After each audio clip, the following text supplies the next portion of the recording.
Maybe I'm wasting my time. Maybe this is a futile gesture, but I feel I need to do this. I was taking a walk and I got this idea in my head because I've been saying on various YouTube videos and whatnot, that money, prana, um, energy, electrical energy, or energy in general are all one. So I thought to myself, well, wait a minute, how would we turn a free energy circuit into a commercial description so that, money is commonplace. Most people understand the basics of money. If they're an adult and they've done transactions like mortgages or whatever, buying a house or something. So how would we convert the behavior of the synthesis of electricity into something that we understand in the real world? Now, we know the Federal Reserve creates fiat currency out of thin air, and nobody says they violate the laws of physics. Maybe because we have the IRS pouncing on people who don't pay taxes because the IRS is busy taking some of that excess currency out of circulation, but they're not the only dudes who do that. Golf courses do it too, oddly enough, and so do traffic cops issuing traffic citations. So there are a lot of different ways and means of taking money out of circulation, but we're still left with inflation and no promise to pay the debt that we incur in the creation of that fiat currency. Just we create it, and that's it. Now, free energy, I've never heard of anybody saying there's a debt, because most of the time all we hear about is, oh, it's not possible, defies the laws of physics, but nobody says anything about, well, if it is, doesn't that incur a debt that you have to pay back later? And some people have ventured to guess that it does, that we're stealing from the future or something, and we got to pay back sometime in the future. But as I know it, reactive power, which is all free energy is anyway, which is not usable in its raw form anyway, you have to convert it into usable power. Reactive power, you give back at the end of each AC cycle, which in Europe happens roughly, if I can, well, 100 times a second. It's, every 10 milliseconds. And for us, it's a little bit more than that. Or less, actually. Yeah, less. Anyway. Not 100 milliseconds. No. 10 milliseconds. Yeah, is that what I said? Oh, I see. 10. Huh? No, wait a minute. 50. No, that would be 20, wouldn't it? Right. Every 20 milliseconds we give it back if we're in Europe, and every 20 milliseconds we get a chance to borrow reactive power. To energize a coil is usually the excuse given for why we could benefit from the use of reactive power, but certainly no other purpose, yada, yada, yada. And in America, a little more frequently than every 20 milliseconds. But be that as it may, we're giving it back frequently. That's the point. And we're borrowing it frequently. And we have to renew the borrowing frequently. But in a free energy circuit, it's accumulating because it can't spend, because it's a wave in which the current and the voltage have been separated, causing the current to reverse direction. So what does that mean? That means you've got a credit line, basically. Instead of spending money, you're getting money. You're getting a credit increase. Your credit line keeps increasing. It keeps accumulating, according to what this circuit does. That's what I'm inferring. So you get this, you start off, it costs you something. It always costs you something. And the cost is 3 volts from a 20,000 cycle per second sine wave generator. So we have our own frequency here, and it's not 60 cycles per second or 50 cycles per second, because that's too slow to be of any use. You would spend it before you could possibly synthesize any.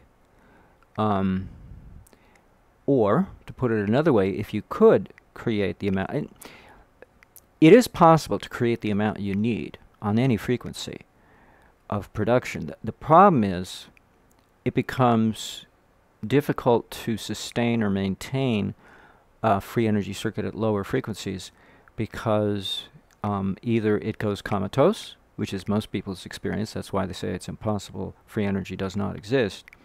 defies the laws of physics and any other excuse they can think of. Your mama don't approve. Um, or your wife, depending on who's mama in the family. Or it explodes. But in order to maintain it, you have to, and regulate it and turn it into a form that's utilizable, you have to raise the frequency. And I choose 20,000 hertz in this particular circuit only because it's convenient through simulation. You know, any frequency would work, in theory. 1 cycle per second, a gazillion cycles. It doesn't matter.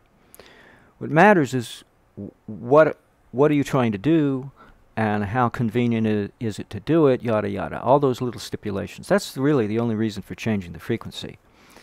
And I only need one frequency, because I'm taking reactive power, I'm borrowing it at the start of each cycle, AC cycle, and I'm returning it during the second half. So I borrow it during the first half of the cycle, and I return it on the second half. So I constantly have to renew my credit line, because it expires very quickly at 20,000 times a second. I can't go, the simulator won't let me go beyond 1.35 megahertz. And anything slower than 20,000 or 16,000 something I've gone as low as, the computer resources just can't handle it. It's just too slow. I'd need a supercomputer to use a 60 cycle, a 60 cycle frequency, such as we use in our electric grid. It just is impossible to work with. And the other problem is how much, in order to create the amount of, like I said before, the amount of energy you'd have to create at a lower frequency, it would be so explosive you couldn't handle it. So at a higher frequency, you can create smaller amounts and spend them more frequently. See, everything's per unit time. You know, how many watts per unit time do you need? It's up to you. You specify the criteria upon which you want to base your free energy circuit, and then you match your criteria. So my criteria was always my electric car that's not running, only because its batteries are dead. Otherwise, it's in running condition. If you want to spend thousands of dollars on my behalf so I can convert to lithium, be my guest. But I'd never want to spend my money to do that. I do this instead. I'm a dreamer. I plan for a way to reduce my battery pack to just one battery. Everybody has it, even in gasoline cars. It's under the hood. And get rid of the battery pack that weighs 1,100 pounds underneath the bottom of my car and fill it with sand or lead or something, you know. Who needs it? We don't need it. So one 12-volt battery is all you need to run an electric car, basically. And so, but what frequency? So that's up to you. That's, it has to do with managing. What can you manage? So you set the frequency based on what you can manage. Because ultimately it all comes down to RMS, which is an averaging of your surges. Because to me, I've never seen it happen otherwise, so I don't know, but to me, the only kind of free energy I've ever been able to create are explosions of energy. I like to call them surges. But they're hyperbolic, and they can be quite explosive in some cases. That's why I don't use what I like to call Bewley's archetype, because it's too not manageable. It's so explosive. But boy, is it efficient at creating free energy. And the uttermost simplicity of design, even simpler than this. That's why I liked it so much, but I can't use it. And I could even run it in Paul Falstad's simulator, and I've done plenty of those simulations, but I can't use it. That was last year. This year's model is this particular circuit. So we get a credit line for reactive power every half cycle, and then we return it every half cycle. But because it's a standing wave, it doesn't really go away, and here's why. So there's certain rules to this commerce that are quite elegant, and one is escrow. Escrow is magnetism, and so let's focus on this solenoid core to these 5 coils over here. This magenta coil here, the transfer coil, represents what's really located over here, because for simplicity purposes, layout, formatting of my schematic, I put it over here. But in actuality, the coil is positioned somewhere over here. And how I arrange these are arbitrary as far as I'm concerned, because I don't know. The simulator can't tell the difference. In the real world, you will see a difference. I can bet that $100 right off the bat. So, and maybe this is not a cylindrical, linear arrangement. Maybe it should be toroidal. I would suspect toroidal is the most efficient, but I can't draw it very good. Well, I don't know. I could draw it, but I could redraw this schematic, but heads up. Don't do it this way. Don't do what I do. Don't do what I say.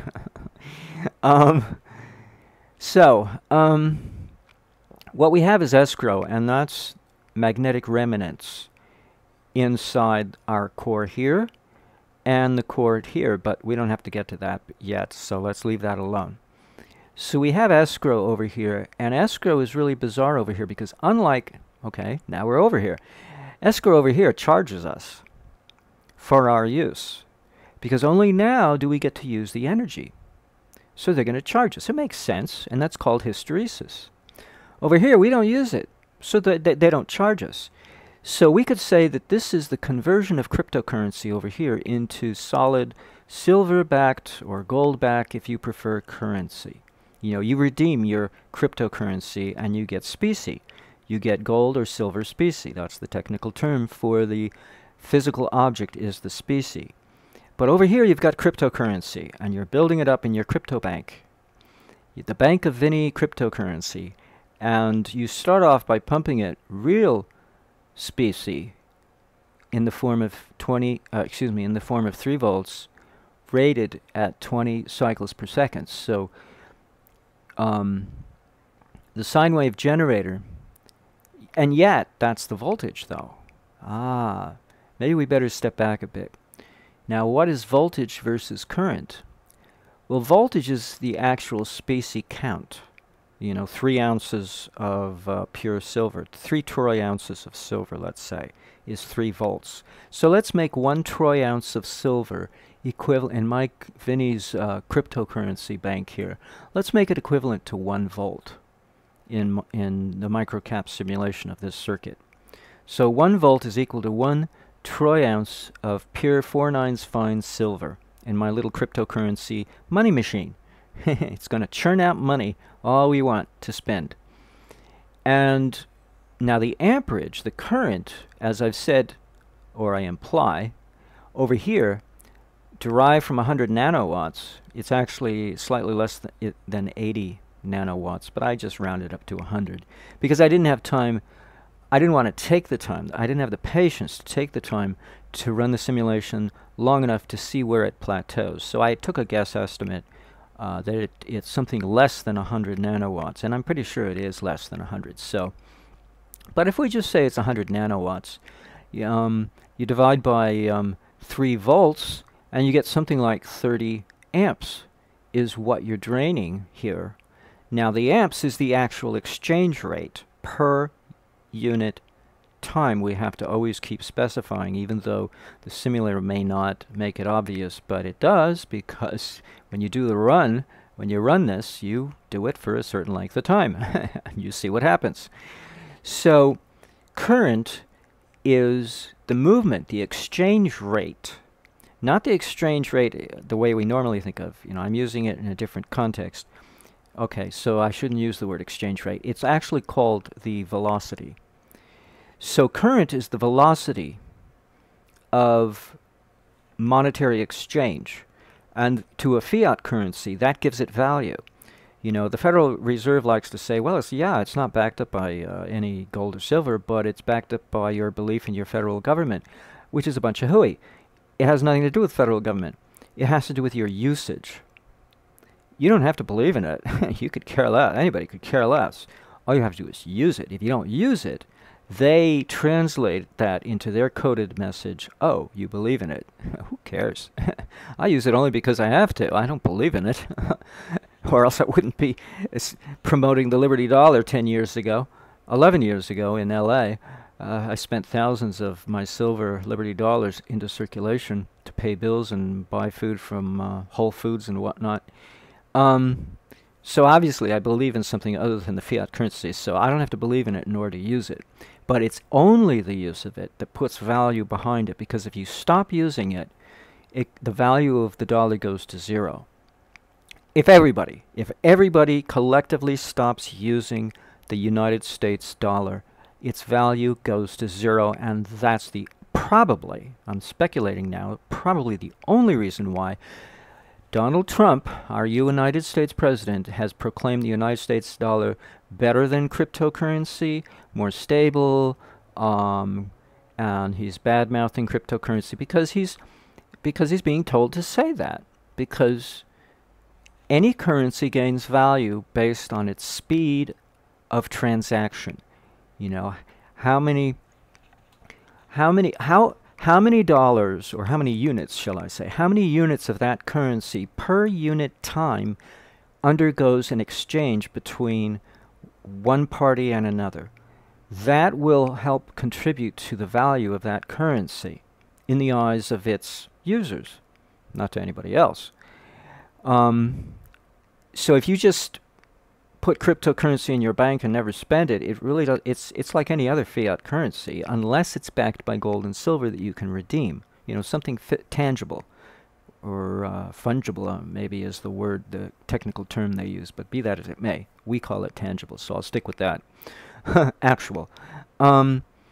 Now here, it's in terms of what use we get out of it: heat, light, rotate a motor shaft. And then over here is the cryptocurrency that you can't get use out of, and its reactive power. Now, so I have to have, now so how do we translate this? I'm trying to think this out loud, because I didn't work this out completely when I was taking my walk. But let's say I've got 3 troy ounces of pure silver in my little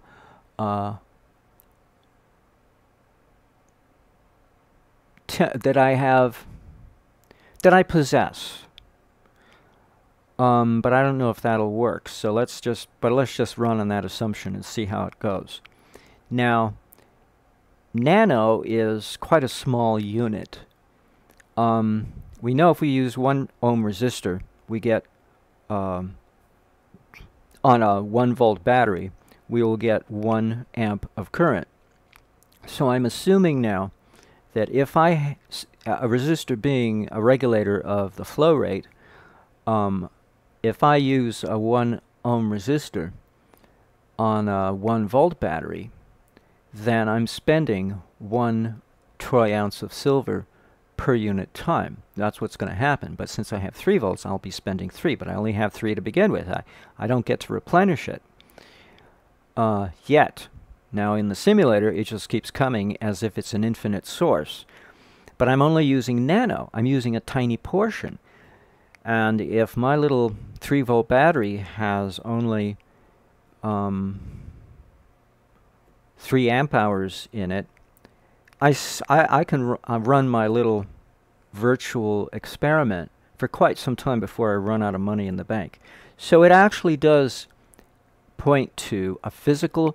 The analogy is working quite well here so far. I've just never thought it through like this to see, okay, what does the simulation mean in the real world, in the real context in which you and I live and breathe, not the world of the simulator. So, not only to help you understand, but me as well, because I have a hard time understanding this. So I got 3 troy ounces of silver in my wallet or my bank account, and I only need to spend a portion of it. And so what I do is I take it to my cryptocurrency bank and I convert it into cryptocurrency. So now we can divide it into any size unit we like to spend any size. And I'm going to have to, because I'm only going to be spending teensy-weensy little nanoamps of it per unit time anyway, or less. 20,000 cycles per second, it's going to be even less than nano. 20,000 times less, to be more precise, I would imagine. Right off the top of my head without trying to be accurate. So I'm going to be spending little, God, it's not even like a grain of gold or a carat. It's more like a few molecules, I would imagine, or maybe a few hundred molecules of silver that I'm going to be spending per unit of time in order to fund my little cryptocurrency exchange here to build up reactive power to the point that I'm spending out here more than I'm feeding it over here. That's the goal here, is to figure out what it would actually mean in the real world. So far I got 3 ounces of silver, and I'm spending it at a very slow rate, because current is going to be my rate of exchange. Voltage is how much I have in the bank to spend. How much in my wallet, my cryptocurrency wallet, do I have to spend? Yeah, I better stick with cryptocurrency wallet, crypto wallet, or just plain wallet. Now, in the course of manufacturing, the amplification of my wallet, which is what I'm doing, right? I'm going to amplify my wallet without having to do any trading online. I do it in-house, unless I have to do it online, and form a little house of traders such that we've figured out with software how to do all this between each other over the internet, so that we can have an output that we can all share and divide among each other, or just have available in a cooperative bank account, so to speak, or a cooperative wallet, a co-op wallet, a co-op wallet that we all participate in, so that we have more outcome than what we individually had put in the beginning, if we have to trade with each other in order to make this happen, and not merely trade with ourselves. I guess you call it inside trading. There are rules against that. Yeah, well, whatever. But what do you think free energy is? It's in-house trading. So, I've got 3 ounces of silver I have to put in the kitty, in the pot, in the center of the table. You know, we're going to play cards or something. And we convert that into cryptocurrency, and then we start dividing it up into smaller portions and feed it into our system. So what are we going to do with it now that we feed it into the system? We're going to pass it through the first 2 things we want to pass it through of any significance are the 2 voltage coils. They're going to turn it into a magnetic field based on the mass of the copper winding, you know? The size of the wire, the number of turns, the diameter of the turns, all that equates into mass, and Joseph Newman kicks into gear here. The ghost of Joseph Newman, the spirit of Joseph Newman, kicks into gear here because it's totally relevant. Whatever he said about the mass of copper, you know, it's true. Well, whether or not, you know, we got to worry about something trivial like a little gyroscopic top spinning around, to me, I could care less. But the mass of copper, if you read his book, the beginning chapters, the opening chapters, when he talks about the mass of copper, he has some very interesting illustrations that he conferred with a physics professor, I believe, back east somewhere. And it makes so much sense, you know, if you take 2 different coils, same resistance, but they're vastly different gauge, wire size. And so they're going to have different mass, but also different inductances, which means you're going to get a whole lot more power out of one than the other, even though their resistance is the same. In other words, what's it going to cost you? The bottom line. Because the resistance is going to be equal, but anything else is not equal. And the outcome is not equal, and that's his rationalization for making such a humongous coil to his device. Even though the resistance was so teensy, he didn't need current to run his motor. All he needed was copper and lots of it, which is the way he explained it. And it's a nice way to explain it, even though it's not the whole picture. It still is a nice way to explain it because it's the bottom line. Now, he's got to put the money up front to pay for that copper, but that's a one-time investment. And it's not like you consume the copper like you would a log in a fireplace, so I'd say that's a pretty good investment. Well, it works here because the size of the VC1 and VC2 matter. Okay, so we've got an exchange system going on in here, and it's a step-down transformer because the current coils are really teensy, and they are, we have 4 warehouses basically, and the 2 CC coils, the 2 current coils store current, while the 2 voltage coils store voltage. Now what does that mean? That means the voltage coils are amassing crypto silver tokens, All right? I feed it a certain amount, but they accumulate it. While the current coils, I guess, would be the bookies. They, let's see, they would record the transactions, but they're not really the bookies. They're more like the retailers, the merchants at the front end, transactions. So I guess what you have to do here is you have to set up artificial transactions in which you buy and sell meaningless virtual products and services that don't exist. And they have to be rated, how many dollars or how many units of currency per transaction. And it's because the current coils are going to be focusing on maintaining a certain exchange rate of commerce. So in a sense, this is kind of like a microcosm of the economy when you think about it. And yet it's regulated in such a way as to build the economy, but in the end, not inflate the quantity of units of currency such that each unit becomes devalued. That's what inflation is. Instead, at the end, we want to be able to convert it so that the units coming out are equal to the units going in, the value per unit, so that the total value is greater because we're going to have more units coming out rather than the units going in. So I guess what the current coils are represents commerce and the rate of exchange, the what did I call it before, the velocity. The velocity, the exchange velocity, not the exchange rate, but the exchange velocity. There we go, the exchange velocity. While the VC1 and the VC2 are your checking account. It's a it's not a savings account. In a sense, this sine wave generator is feeding off of a 12-volt battery that gives it 12 volts, and then it outputs 3 volts.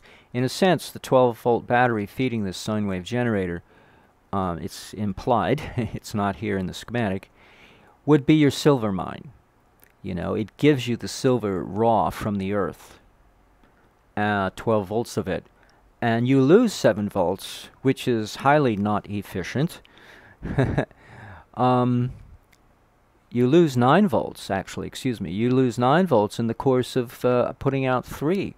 You lose 9 troy ounces of silver. So you're paying a lot to the mining company. Let's say, some Vinny's mining company up in the Ozarks or something. But you only pay once, because you're going to be putting out so much out here, no one's going to care, that you lost so much initially. The tears spent here in the loss of 9 troy ounces of pure silver is not something to really cry for more than a microsecond, because it's not going to concern you for more than that anyway.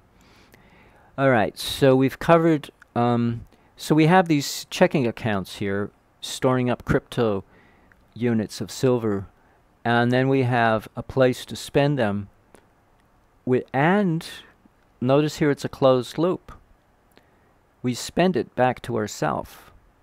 So it is not only in-house trading, it's in-self trading. You trade to yourself. And there's hardly any resistance, inductive resistance, so it's not a whole lot of in these coils are not a whole lot of training. These are, so actually, these are teeny-weeny transactions, so small, you couldn't even relate it to the real world. It's so small. A tiny fraction, 2 microhenries, how much is it going to spend per unit time? So little. Yet it's vitally important, because it's the rate of exchange, not the size of each exchange. When I say exchange, now I mean buy and sell, the trade. It's the frequency of the trade, not the size of the trade, that will matter in the CC coils. While in the voltage coils, it's the opposite. They're going to harbor a lot of voltage. See, the CC coils have absolutely no voltage, so they're totally liquid assets. While the voltage coils have a certain amount of liquidity, but they're mostly tangible.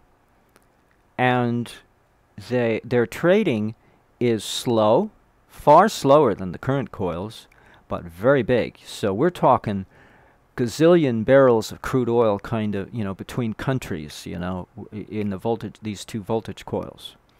Now the transfer coil over here gets to bleed off a little bit of what goes on in here. And it gets transferred to it, but very little because it's 10% coupling. So it's like the broker or the bookie or the whatever you want to call it, who makes all of this possible, and he wants to take a 10% cut. And so he takes it, a 10% cut. And everybody else is happy with their 90% shared among themselves. I mean, it goes nowhere. Now, the voltage coils, they have to share it, but how much are they going to share? Because they're dominantly voltage, just like a Joseph Newman motor. So they share very little with the rest of the circuit. And so everything is cool. Everything's nice and efficient. And anything that is shared to any great degree stays with the person who has it. And it's transferred from these by way of magnetic induction. So in a sense, you could say it's borrowed, because it's all along this line. These 4 accounts, or 5 accounts, these 4 accounts, these solenoid 4 accounts are all borrowing and sharing. They have a pooled asset. It's only the transfer coil that's going to lose some, because ultimately that's going to bleed it off going out this way. And the voltage coils, you can imagine, would lose some too, because they go out to here and then go out there. So ultimately, all these coils lose something, but they're geared to lose very little per unit time and build up more than they lose. Now, all of that is relative, so you have to make sure you function this circuit within its limitations, because if you spend more than it can produce per unit time, synthesize, if you prefer over the word produce, then of course the whole thing will collapse. And then you just have to build a bigger circuit with bigger voltage coils, VC1 and VC2, so that the contrast between the VC coils and the CC coils is greater rather than less. Let's see, what else can I say here? So the magnetic core is kind of like escrow, I guess, because it remembers everything. So it's the bookie. So actually, the transfer coil is the broker, but the solenoid core is the bookie, the accountant. And he doesn't cost you anything down here. The transformer, the core, will. He'll take a siphon off a little, in terms of hysteresis loss, and charge you for being able to convert this reactive power into usable inductive power. And the same thing goes here. You're gonna lose a certain amount of specie because, well, no, I'm getting ahead of myself. You always lose something when you want to do conversions, right? Okay. Let's see. But the core here doesn't lose technically, because there's no hysteresis technically in terms of the simulation. So this is not a transformer core. It's a solenoid core. It's iron rebar, or something, welding rod or something. It's a solid iron core, and so you're not going to have loss, and so you're able to communicate, but it has to remember what goes on in all these other coils. So it has to be imprintable and also remember and retain a memory of what has happened and not forget. It has to remember. It has to have perfect memory. But it's not costing you anything. Now, let's see what else.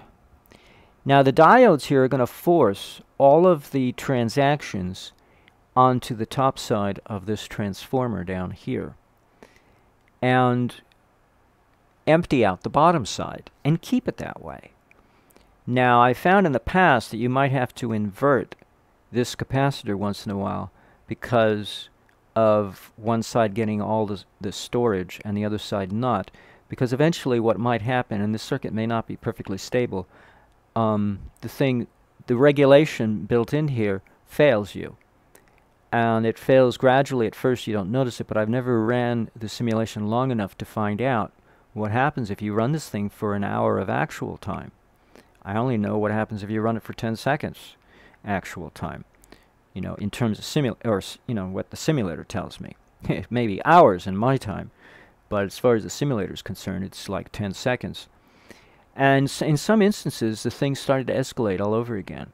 So you might have to just swap the connections, turn this this capacitor around so that it discharges itself and then goes, and the cycle starts all over again. So you might have a little pause, when you rotate this capacitor. So it's going to... Oh, I have to stop.